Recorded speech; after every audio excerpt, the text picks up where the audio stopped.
किस्सा एक ऐसे फसाद का जिसका मूल है जमीन। और कितनी जमीन? सिर्फ 35 एकड़ का एक प्लॉट, माने इतनी विशाल दुनिया का दशमलव से भी कम हिस्सा। लेकिन ये छोटा सा प्लॉट दुनिया की सबसे विवादित जगहों में से एक है, इसलिए कि दुनिया के 3 बड़े धर्म इस प्लॉट पर दावा करते हैं। इस कन्फ्लिक्टिंग दावेदारी के चलते कई युद्ध हुए, लगातार तनाव रहा। ये मामला जेरूसलम का है। वहां शहर के पुराने हिस्से में एक पहाड़ी के ऊपर फैला एक आयताकार प्लेटफॉर्म है। इसका क्षेत्रफल है करीब 35 एकड़। इस कंपाउंड को यहूदी पुकारते हैं हर हवाइयत। ये हिब्रू भाषा का शब्द है। इस नाम का प्रचलित अंग्रेजी संस्करण है टेम्पल माउंट, और इसी परिसर को मुस्लिम बुलाते हैं हरम अल शरीफ। एक ही जगह के अलग अलग नाम क्यों? इसकी वजह है दोनों धर्मों की मान्यताएं।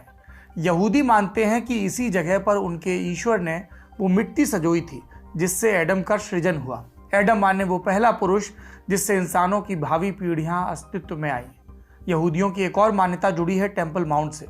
उनके एक पैगंबर थे अब्राहम। अब्राहम के 2 बेटे थे, इस्माइल और इजाक। एक दफा ईश्वर ने अब्राहम से उनके बेटे इजाक की बलि मांगी। ये बलि देने के लिए अब्राहम ईश्वर की बताई जगह पर पहुंचे। यहाँ अब्राहम इजाक को बलि चढ़ाने ही वाले थे कि ईश्वर ने एक फरिश्ता भेजा। अब्राहम ने देखा फरिश्ते के पास एक भेड़ खड़ी है। ईश्वर ने अब्राहम की भक्ति, उनकी श्रद्धा पर मुहर लगाते हुए इजाक को बख्श दिया और उनकी जगह बलि देने के लिए भेड़ को भेजा। यहूदियों के मुताबिक बलिदान की वो घटना इसी टेम्पल माउंट पर हुई थी। इसीलिए इजराइल के राजा किंग सोलोमन ने करीब 1000 ईसा पूर्व में यहाँ एक भव्य मंदिर बनवाया। यहूदी इसे कहते हैं फर्स्ट टेम्पल। आगे चलकर बेबीलोनियन सभ्यता के लोगों ने इस मंदिर को नष्ट कर दिया। तकरीबन 5 सदी बाद 516 ईसा पूर्व में यहूदियों ने दोबारा इसी जगह पर एक और मंदिर बनाया। वो मंदिर कहलाया सेकंड टेम्पल। इस मंदिर के अंदरूनी हिस्से को यहूदी कहते हैं होली ऑफ होलीज, यानी पवित्र से भी पवित्र। ऐसी जगह जहां आम यहूदियों को भी पांव रखने की इजाजत नहीं थी। केवल श्रेष्ठ पुजारी ही इसमें प्रवेश पाते थे। यह सेकंड टेम्पल करीब 600 साल तक वजूद में रहा। सन 70 में रोमन्स ने इसे भी तोड़ दिया। लेकिन इस मंदिर की एक दीवार आज भी मौजूद है। इसे कहते हैं वेस्टर्न वॉल। ये दीवार उस प्राचीन सेकंड टेम्पल के बाहरी अहाते का हिस्सा मानी जाती है। यहूदी अपनी ये मान्यताएं जानते हैं, लेकिन उन्हें ये नहीं पता कि मंदिर का भीतरी हिस्सा यानी वो Holi of Holis temple mount के किस हिस्से में स्थित था। क्योंकि प्राचीन समय में आम यहूदियों को वहां जाने की छूट नहीं थी, सो कई धार्मिक यहूदी आज भी ऊपरी अहाते में पांव नहीं रखते। वो वेस्टर्न वॉल के पास ही प्रार्थना करते हैं। ये तो हुई यहूदियों की मान्यता। अब बात करते हैं इस मामले के दूसरे पक्ष यानी मुसलमानों की। उनका क्या दावा है? मुस्लिमों के मुताबिक इस्लाम की सबसे पवित्र जगहों में पहले नंबर पर है मक्का, दूसरे नंबर पर है मदीना और तीसरे नंबर पर है हरम अल शरीफ, यानी जेरूसलम का वो 35 एकड़ का अहाता। इस इस्लामिक मान्यता का संबंध है कुरान से। कुरान के मुताबिक सन 621 की एक रात की बात है। पैगंबर मोहम्मद एक उड़ने वाले घोड़े पर बैठकर मक्का से जेरूसलम आए और यहीं से वो ऊपर जन्नत में चढ़ गए। फिर जन्नत में जाने के बाद उन्हें अल्लाह के दिए कुछ आदेश मिले। क्या था इस आदेश में? इसमें बताया गया था कि इस्लाम के मुख्य सिद्धांत क्या हैं। मसलन दिन में 5 बार नमाज पढ़ना। सन 632 में पैगंबर मोहम्मद की मृत्यु हुई। इसके 4 साल बाद मुस्लिमों ने जेरूसलम पर हमला कर दिया। तब यहाँ बेजेंटाइन साम्राज्य का शासन था। मुस्लिमों ने जेरूसलम को जीता और आगे चलकर उमैयद खलीफाओं ने जेरूसलम में एक भव्य मस्जिद बनवाई। इसका नाम रखा अल अक्सा। अरबी भाषा में अक्सा का मतलब होता है सबसे ज्यादा दूर।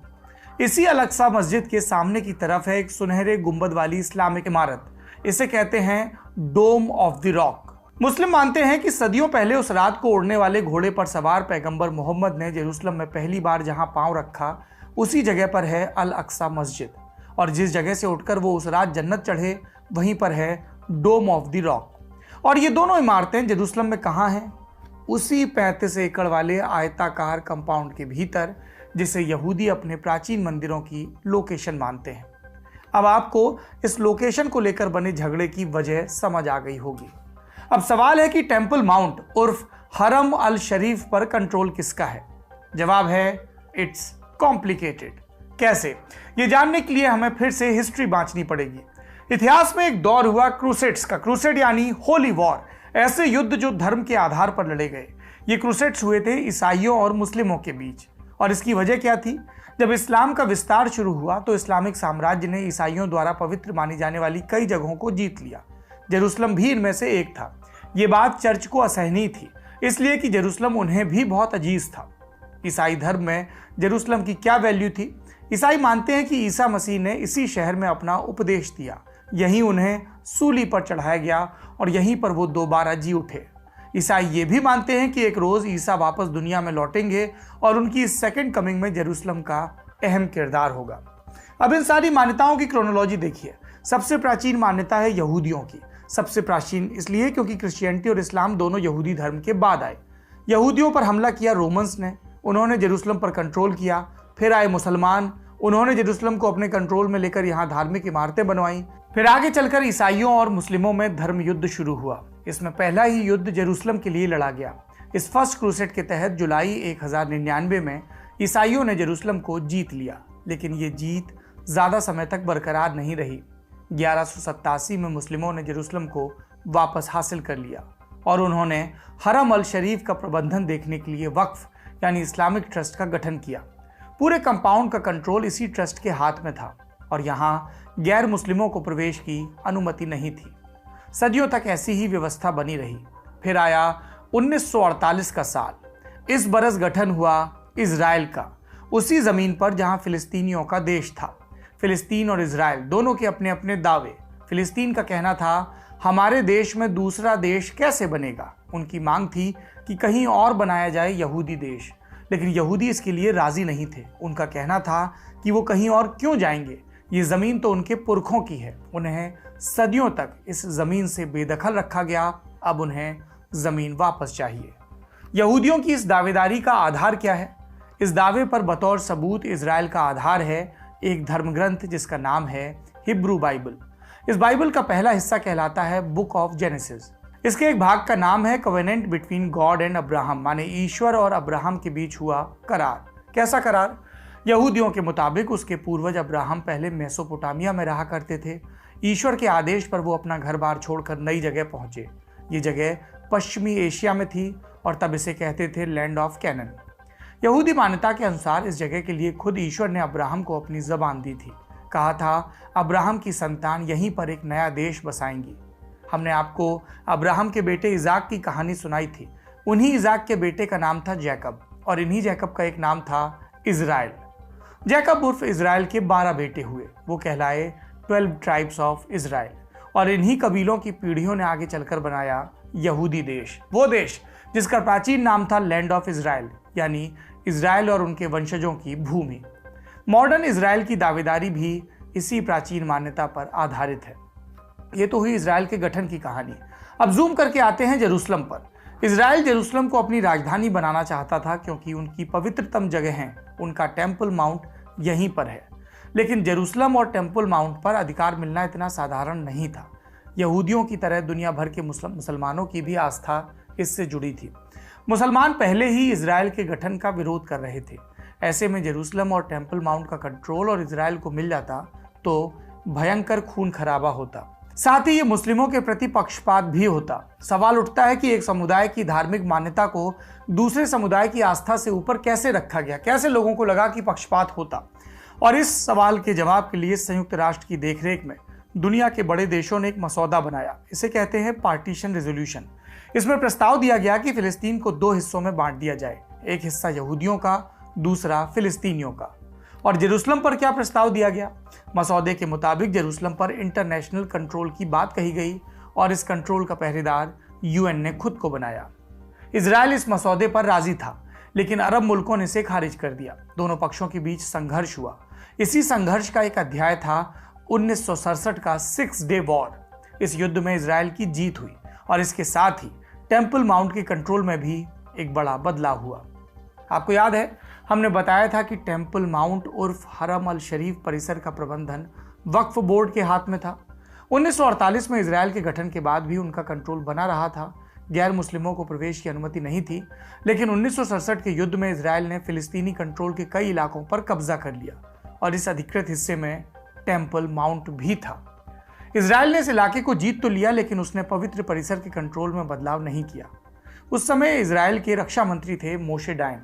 उन्होंने टेम्पल माउंट को लेकर मुस्लिम नेताओं से वार्ता की और दोनों पक्षों के बीच एक समझौता हुआ। इसके मुताबिक टेम्पल माउंट के प्रबंधन का अधिकार जॉर्डन को दे दिया गया, वो इसका कस्टोडियन बन गया।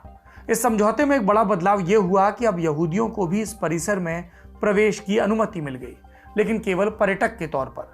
वो कंपाउंड में आ तो सकते थे, लेकिन पूजा पाठ नहीं कर सकते थे। क्या यह समझौता सबको स्वीकार था? जवाब है नहीं। दोनों तरफ के कट्टरपंथी इससे नाखुश थे। कट्टरपंथी मुस्लिम इस परिसर में गैर मुस्लिमों के घुसने से नाराज थे और कट्टरपंथी यहूदी कहते थे कि उनको टेम्पल माउंट में प्रार्थना का अधिकार मिले। और इसी का नतीजा आया 1982 में। इस बरस एलन गुडमैन नाम का एक इजरायली सैनिक पवित्र परिसर में स्थित डोम ऑफ द रॉक में घुस गया। उसने मशीन गन से फायरिंग शुरू कर दी। इस वारदात में 2 लोग मारे गए। इस घटना के बाद यहूदियों और मुस्लिमों के बीच तनाव बढ़ गया। होता यह कि जब यहूदी परिसर के पास वेस्टर्न वॉल के पास प्रार्थना करते तो कई बार परिसर के भीतर से मुस्लिम उन पर पत्थर फेंकते। इसके चलते यहूदियों में भी टेम्पल माउंट पर अपना दावा मजबूत करने की जिद बढ़ गई। इसी दावे का एक मशहूर एपिसोड साल 2000 में सामने आया। इस बरस इजराइल के पूर्व प्रधानमंत्री एरियल शेरन खूब भारी भरकम सुरक्षा के बीच टेम्पल माउंट पहुंचे। मकसद था इजराइल का अधिकार स्थापित करना। और इस प्रकरण के चलते भी खूब फसाद हुआ, जेरूसलम में दंगे हुए। आगे के बरसों में भी टेम्पल माउंट के इर्द गिर्द तनाव बना रहा। छिटपुट संघर्ष और जोर आजमाइश की वारदातें होती रहीं। और इसमें बड़ा पॉइंट आया 2014 के आखिर में। हुआ ये कि एक यहूदी कट्टरपंथी था, यहूदियों के उस धड़े का हिस्सा जो टेम्पल माउंट पर इजरायली कंट्रोल की मांग करता है। एक फिलिस्तीनी ने गोली मारकर उसकी हत्या की कोशिश की। कोशिश नाकाम रही, लेकिन वो फिलिस्तीनी इजरायली फोर्सेस के हाथों मारा गया। इस पर फिलिस्तीनी उबल पड़े। दोनों पक्षों के बीच हिंसक झड़पें शुरू हुई। तनाव के चलते इजराइल ने कुछ समय के लिए मुस्लिमों के टेम्पल माउंट में घुसने पर पाबंदी लगा दी और फिलिस्तीनी लीडरशिप ने इसे जंग का ऐलान माना। इसके बाद से ही फिलिस्तीनी इस परिसर को लेकर बेहद सशंकित रहते हैं। उनको लगता है कि इजराइल इस पर कब्जा करने की तैयारी कर रहा है। यहूदी कट्टरपंथी भी इस आशंका को हवा देते रहते हैं। अब आप पूछेंगे कि ये सारा इतिहास हम आज क्यों बता रहे हैं? क्योंकि एक बार फिर इस पवित्र परिसर और जेरूसलम के इर्द गिर्द संघर्ष तेज हो गया है।